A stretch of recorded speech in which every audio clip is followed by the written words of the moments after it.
And Is maybe this when you throw off the bad guests? this? Throw them off the balcony. No, we You're don't like, do. "You've been However, great, thanks so much. Come back soon."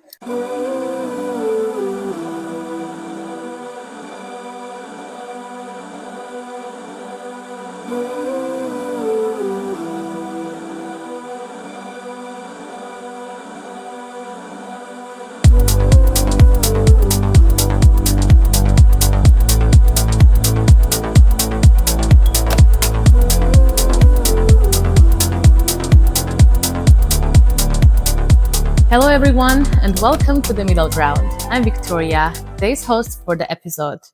Today we have a very special guest on the blue couch. I know I say it for all of our guests, but I can promise you Georgia will surprise you in the best way possible. With a background in women's rights, Georgia has built her career around creating spaces where women can thrive. In 2021, she has founded The Nine, Belgium's first and Brussels' own female-focused members club.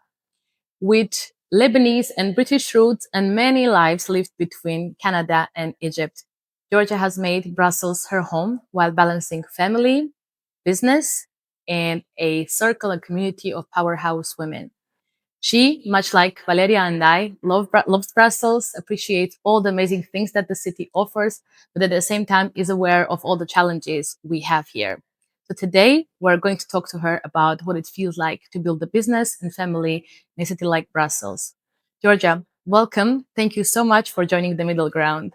Thank you for having me. It's my first recording on a sofa like this, where I get to kind of kick out and kick back. We hope you like it, and we were trying to make sure that our guests feel comfortable to really tell their stories. And your story is a very special one. I mentioned that you have lived in many countries between Canada and Egypt in a very wide geography. Why did you pick Brussels to be your home at this time in your life? Well, obviously, the wonderful weather. No, I mean, I've been very open that I moved here for my then boyfriend, now husband, who is Belgian and who sold it to me so well, this land of opportunity, back in 2015. So before Brexit, which is very important because I think Brexit could have potentially changed my mind, but I was already too deep by that point. And I just saw it as another city, another country, another life to live. As you say, I've been lucky enough to have lived many lives around the world, and Belgium is that life. And when you compare Brussels to all the other cities where you've lived in London, Cairo, Montreal, what is something that you see that differentiates Brussels? And what do you think is a missed opportunity in this city? Well, Brussels is considerably smaller than all three of these. I mean, I think you can probably fit 10 Brussels in Cairo alone. And I think you mentioned the word, I think opportunity. I think Brussels has a lot of opportunity. Where it maybe falls short, especially in comparison to London and Montreal, is that there isn't as much investment. So really it is funding for large scale societal focused endeavors. Most of the projects tend to be commune based, of which we have many, too many. And so very local, which of course, has some benefits. And I love Saint-Gilles where I live. But when you think about what is Brussels, it makes it difficult to come up with a cohesive identity or center point. Whereas if you are in London, Montreal, you know what is downtown, you know where is maybe the West End, that's much more defined.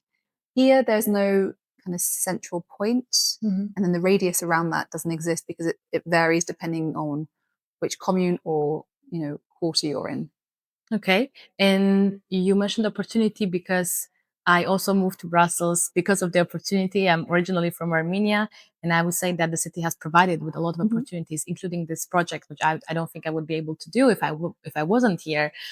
But earlier this year, you will give an interview to The Tide, and you mentioned that you only dared to use your Arabic name right now. You didn't elaborate much on it. And I'm curious, did you ever feel like your surname or some part of your identity was an obstacle or might have been an obstacle to getting opportunities in a city like Brussels? So in Brussels, I didn't have as much difficulty. I had a lot of difficulty. When you say, did I ever feel that I would have been discriminated against? 100%. I was actually advised not to use my Arabic name when I was at school applying for internships and then later in jobs in my career path, because I was growing up very much post 9/11. So there was a lot of Islamophobia. Even though I'm Christian Arab, it still was anything connected to North Africa, the Middle East region was bad. And so I was, told very bluntly, don't do it. My decision to use my full name, I mean, it took a couple of good years of introspection. Like, actually, how do I identify? Who am I? I think I've just been very lucky to have met so many other mixed women here in Brussels who are so much more comfortable and confident that it also gave me that confidence. And then when I did change it, I made a post on LinkedIn. Really didn't expect the reaction. I think I had hundreds of both public and private messages from people saying, oh, I'm also half Lebanese, or my grandmother was Lebanese, and I've never told anyone before, because there still is a little bit of stigma here too. So it does exist. And you know very well, we come from such a rich region of history, culture, the best food. I agree. That when someone is so proud about their identity here, maybe it can be misconstrued. So I was very touched by how warm and welcoming the response was.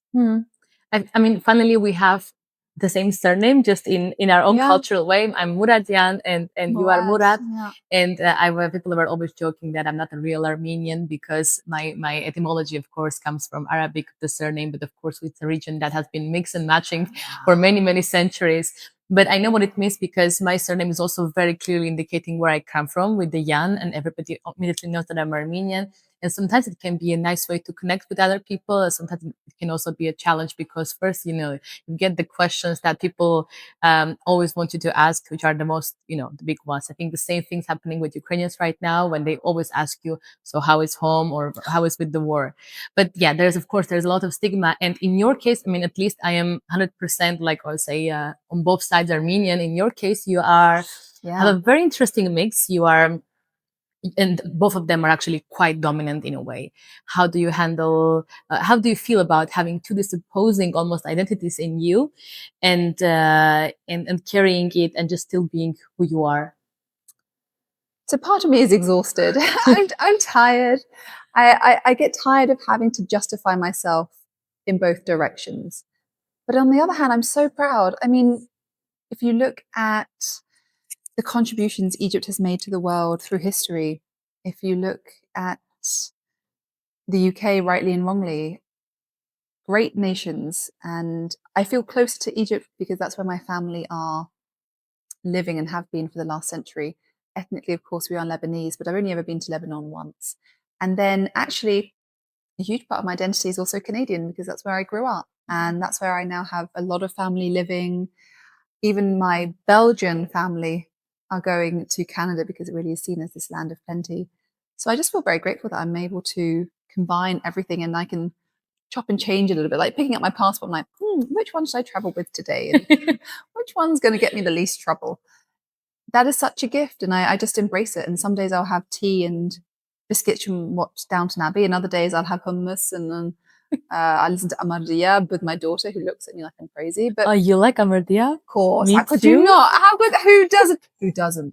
I'll find I you. grew up on that. Of course. Of course. Look, it's in the region. It's so famous. And I understand this duality of appreciation. And it must have been also amazing for your daughter, because you have a 3-year-old daughter. Yeah. And first of all, how do you translate this identity onto her?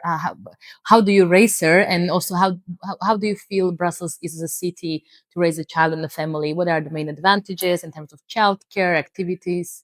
I think Brussels is a great city for families. And I appreciate it much more now, having one, than maybe I would have done in the past. But how can I instill my identity on my daughter? Of course, I do this organically without even thinking. It's so natural. And my daughter also shares a mixed background, with my husband being Flemish, Belgian. So she's being brought up with English and Dutch. She hears French around, and then she hears Arabic through my mum. And that's So for amazing. her, yeah, that's her normal. That, like it was for me, that's just our normal. And I think the beauty of Brussels is that that's actually very normal. A lot of mixed families here, mixed nationalities, cultures, religions coming together, and that both sides are celebrated. So really, it could be making pasta, listening to Italian music. We love Italy. Next day, Johan will be cooking carbonade and listening to some Flemish music, and then I'll bust out, as I said. It's always Ahmadiyya, but you just can't go wrong. Or Dalida, when really old school. And she just soaks it up like we do. You also listen to Fairuz, probably. Yeah, of course. Yeah. She's amazing. Okay, we have a very similar music taste. We also did recently an episode with the matchmaker Marjorie, and we talked about the importance of partners in being able to raise a family in a city like Brussels. And she was mentioning that in a very competitive and ambitious cities like Brussels and London, I think DC, the choice of a partner is extremely important, because that defines in a way if you as individually as a woman and also as a couple can thrive and find fulfillment in your careers. So as someone who is happily married, what would be your advice? What do you say women should look for in a partner to have an amazing family and to be able also have careers in a city like Brussels? I think women should find a wife, actually. I only do what I do because I have a fantastic nanny. And I've said this before publicly too. No tea, no shade. Yeah, you can have a wonderfully romantic partner, fantastic husband and wife, but it's about caregivers for your children. And if you and your partner are all-time workers like me and my husband are, then you broaden the net. And, unfortunately, we don't have our village around us. Mine are still in the UK, Canada, Egypt, Lebanon. And my husband, being a lot older, has fewer relatives who could step in. So we have found a village, and we are very lucky to have a fantastic Armenian housekeeper who comes every day and can be with my daughter, be with our dog, who's my second daughter, my first.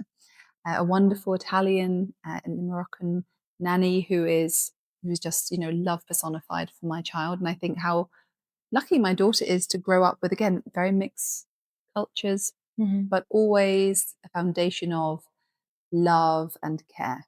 Yeah, these are very important, especially in a city like Brussels, where sometimes, of course, ambition and career and goals come at the top. And I'm really glad that you mentioned that it is possible to raise a family here, because this is not a narrative that I see quite often. It's people are usually saying, "Oh, I built a family, so I'm moving out of Brussels because it's not the best place to raise a family." But when we're preparing for this interview, you mentioned something super interesting, and I want you to talk about it a bit, about how Brussels has a very Catholic tradition as a city. That is why it is, by default, a kind of a family or child-oriented city.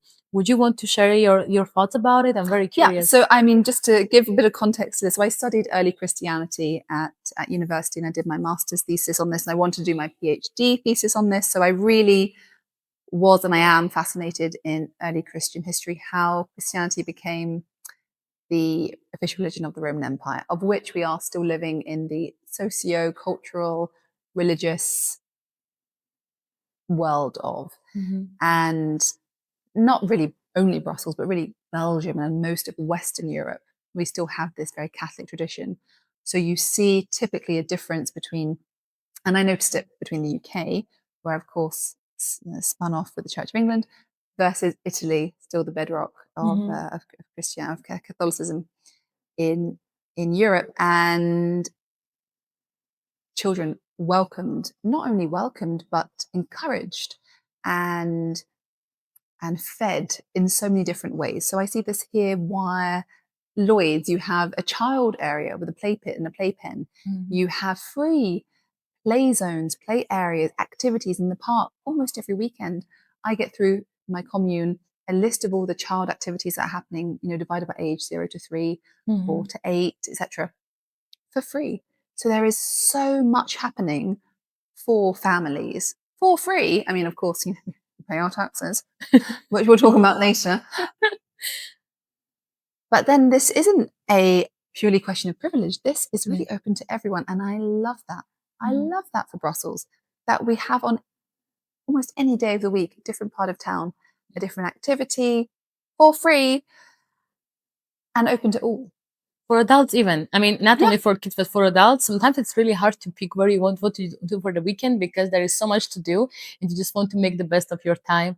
And then the village steps in because we also build our own little villages here in the bubble. There are our smaller bubbles of friends, people that we work with. But there is always this big debate about how we can burst the bubble because people who work in the EU institutions very often feel like it's very hard for them to reach out to Belgians and people who are born and raised in Brussels. And I feel like people from Brussels and all over Belgium feel like Brussels doesn't belong to them. Maybe it belongs to Eurocrats and everyone from everywhere in Europe except for themselves. So you've been here for a while. I want to ask you, first of all, do you have Belgian friends? And whose responsibility do you think it is to break the bubble? Should we, as the bubble people, reach out to Belgians, find places where they hang out and go say, hey, please accept me into your friend circle if it's possible? Or it's them or another organization who should do that effort? I think it's individual. I think it's really down to each of us. And I don't know whether we can burst the bubble. The Brussels bubble. It exists for a reason, and that reason is not going to go away. So that's always going to be there. And there's going to be on both sides people who do want to engage and people who don't. I, of course, have a lot of Belgian friends. It helps that I'm married to Johan, and through him, I've been able to meet people who are born from all over Belgium. We also have a house on the Belgian coast, so we tend to kind of run away when we can there. And then within Brussels, you tend to make your own bubbles inevitably. I mean, if we're human beings, we're going to do that if you're in London or Brussels or Montreal. It's going to be the people you work with, the people you have similar interests with, nationality, etc., etc. I think sometimes that can transcend where you necessarily work or which communities you hang out in. But again, it's up to you. So I think in terms of maybe the improvements or the any kind of change, it comes from us. And it would be difficult to say this is the responsibility of the EU or this is the responsibility of Brussels. I mean, they have obviously a lot of other things to also consider, especially now. And we'll get there. Because as a long-time resident, I'm sure you have your own story on what's wrong in the city. But before that, I want to ask you about the 9, because it is quite a unique concept, and I've been there for an event without actually knowing its history. And you founded it in 2021, mid-COVID, more or less.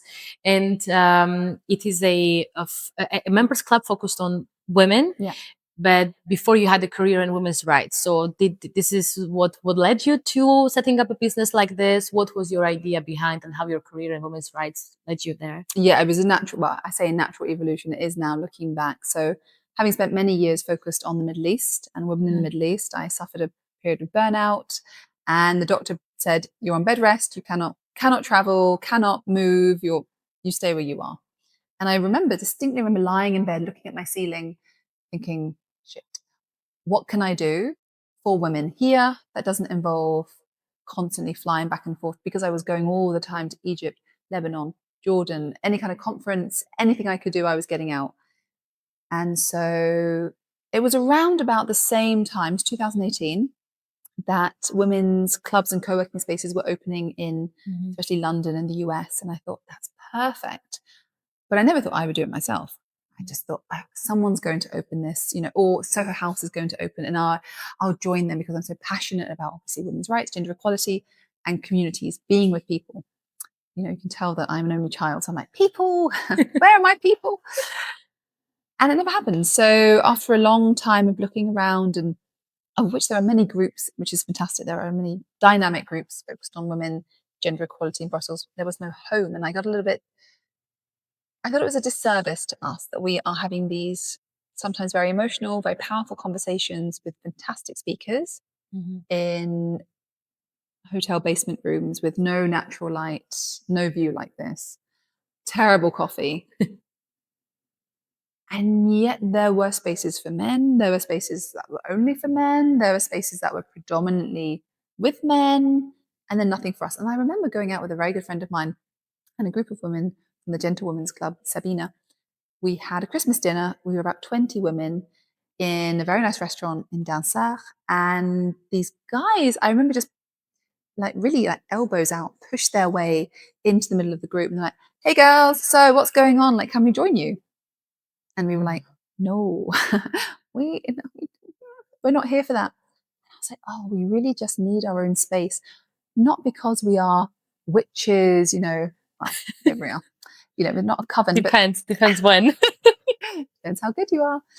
Not because we're cooking up these potions or that we're sitting around, bad mouthing men. Like, I don't know who needs to tell them. It's not about you at all. It's really just about us feeling safe and confident and empowered and just with each other without the risk of someone interrupting or talking over us or trying to buy us a drink or, whatever. So, 2018, that bed rest has a lot to answer for.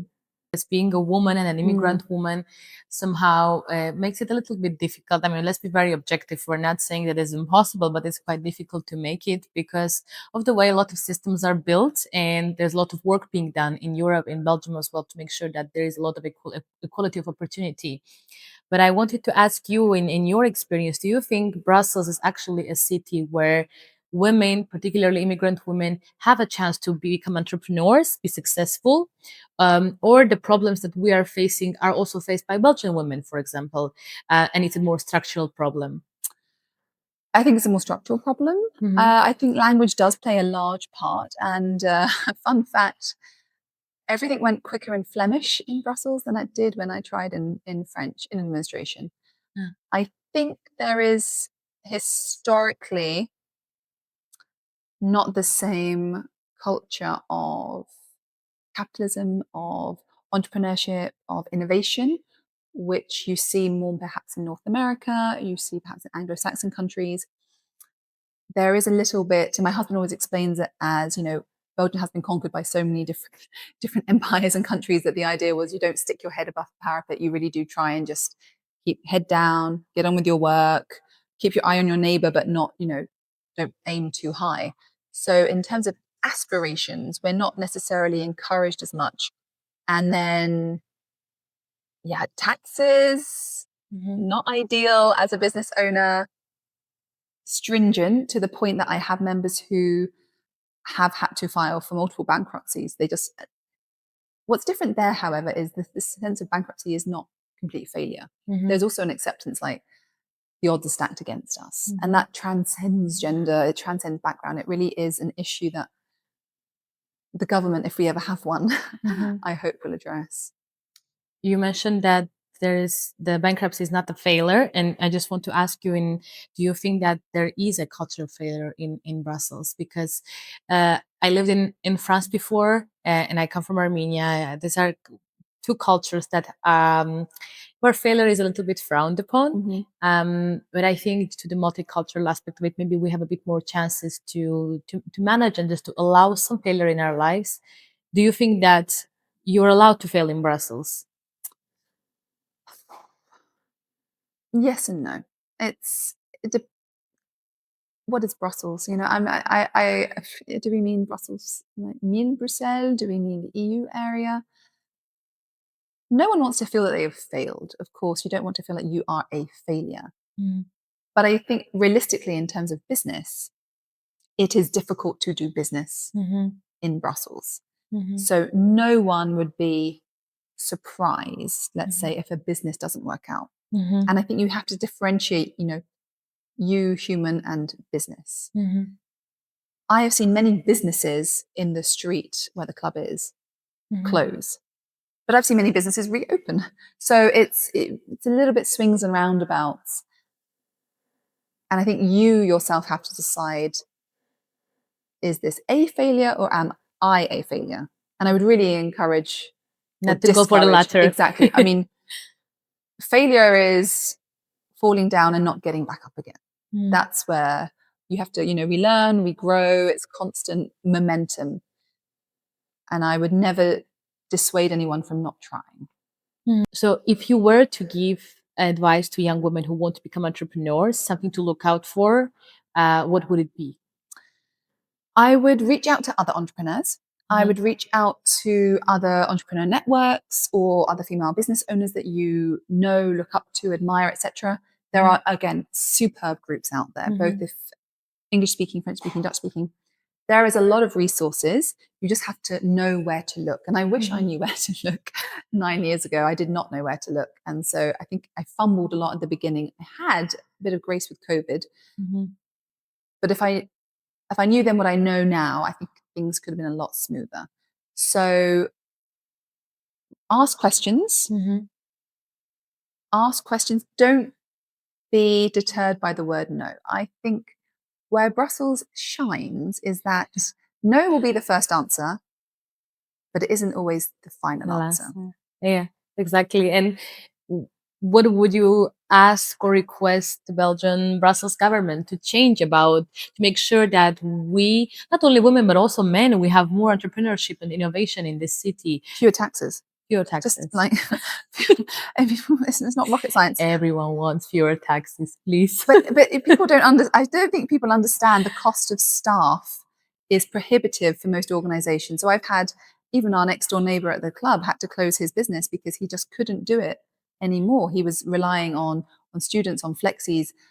He just didn't have the funds even for a contract employee. And then it comes down to the person yourself. And it's a huge burden. You have very few resources. You have very few rights as a business owner compared to employees who do.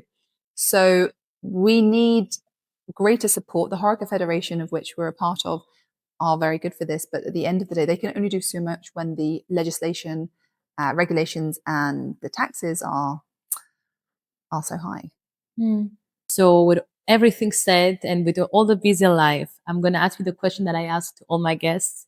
Georgia, how do you find your middle ground in Brussels? Oh, I spend it with the right people, and they know who they are. It's, at the end of the day, the good, the bad, the ugly, the beautiful, it's about the people you're with. And that could be human, it could be furry. Okay, so we would like you to leave a question for the next guest, because it's always nice that you ask something that you care about to the next guest without knowing who they are. What would your question be to the next guest? So next guest, who is your feminist icon and why? I want to ask you, what is something you cannot live without in Brussels? An object that we always ask our friends to, our guests to bring. I know, and I know everyone's going to give a phone or a mobile card, but this is something I cannot live without. And this is something that everyone in Brussels should be carrying. It's a poopy bag. Like, honestly, whether you're a dog owner or not, just pick up the poop, because there is so much on the streets. And I think it's, again, we can all take a little bit of individual responsibility there of keeping our area clean. So now we are getting serious. This is a time for the rapid fire questions. Georgia, what's the one non-EU place you go to escape the bubble? Literally everywhere, because I don't spend as much time in the bubble as people think. And Buddy, best coffee in town. I love them too. The matcha, strawberry, peanut butter. God, it's like a guilty pleasure. No guilt. Just enjoy the pleasure, ladies. There is no guilt here. If you could design one part of Brussels experience to make life easier, what would it be? The commune. And I would say especially Mille Bruxelles, City of Brussels commune. I always had positive experiences with them as a foreigner. What is the magic trick? I honestly never complained, but maybe if Brussels were an animal, what kind of animal would it be? So there actually is an animal named after Brussels. The Brussels Griffin, the dog.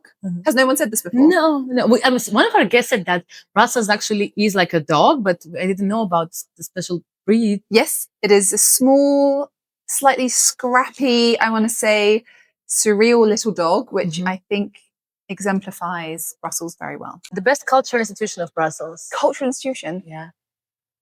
So I actually trained in classical piano, so Beaux-Arts for me. Yeah. I would agree with that. It's been mentioned quite often. Oh. First place you take visiting friends and family to prove that Brussels is cool. The 9. What the? What's your favorite lunch and coffee spot? Or coffee spot? I never know you're all going to go there. So I have said this before, but it's the best, and it's the best for the reason of your Saint-Martin in Sablon. Huh. Oh my God, yes. Thank you for mentioning something else than Café de la Presse. We had like 2-3 people mentioning that. No shade, but we want some, new fresh ideas. And your favorite author? In general, or from Brussels? No, your favorite author. We're trying to get to know your soul. Oh, well. If you can name a Belgian author. Amélie Nothomb, of course. But I'm sorry. I'm such a cliche. This is English, like, private school right here. It's going to be a tie-up between Jane Austen or Catherine Bronte. Sorry. Thank you very much, Georgia. It's been really a pleasure to get to know you and get to know your work. We will put all the nice links in the description so that you know how to contact her and the 9. And I wish you best of luck in the 9, and hopefully maybe we will meet. Inshallah. I will see you all very soon. Bye-bye. Bye. Oh, thank you so much. You're so welcome.